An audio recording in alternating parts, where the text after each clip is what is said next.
నెల్లూరు జిల్లా కోవూరు నియోజకవర్గం ఇందుకూరుపేట మండలం గంగపట్నం గ్రామంలో ఉన్న శ్రీనివాసపురం కాలనీలో కిడ్నాప్ చేయడానికి గుర్తు తెలియని దుండగులు ప్రయత్నించారు. ముగ్గురు చిన్నపిల్లలు సుమారు 7-8 సంవత్సరాల వయసున్న పిల్లలు రోడ్డు పక్కన ఆడుకుంటుండగా 2 బైక్లు ఒక కారులో వచ్చిన యువకులు చాక్లెట్ల ఆశ చూపించి కిడ్నాప్ చేసే ప్రయత్నం చేశారు.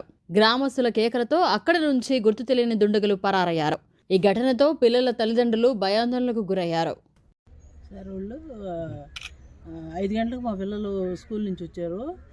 బయట కూర్చొని ఆడుకుంటుంటే వాళ్ళు 2 బైకులు వేసుకొని వచ్చారు. వచ్చి బయట ఆపి ఒక ఆయన దిగొచ్చాడు, అమ్మిడిగా వచ్చేసాడు. వాకిటి అమ్మిడిగాను వచ్చి పిల్లల్ని పిలిచాడంట ఇస్తానన్నట్టుగా. వాళ్ళేమో భయపడిపోయి లోపలికి వాళ్ళు పెదమ్మంట్లోకి వెళ్ళిపోయారు.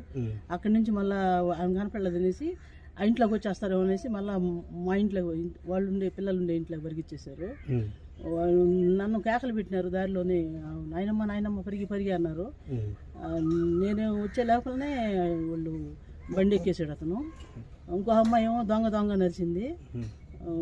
నాకు దడ వచ్చేసింది, నాకు షుగర్ బీపీ అన్నీ ఉన్నాయి. నాకు వాళ్ళని చూసేలేక కొంచెం అయితే పట్టుకోండి ఎవడే కావాలన్నట్టుగా దడ వచ్చేసింది. ఏం కూడా అసలు మాట్లాడలేకపోయాను.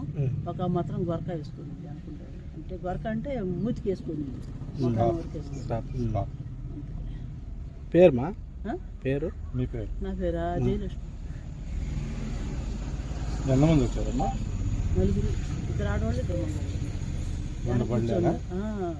40 సంవత్సరాలు 30 సంవత్సరాలు ఉంటాయి. మీ హైట్ ఉన్నారు. చాలు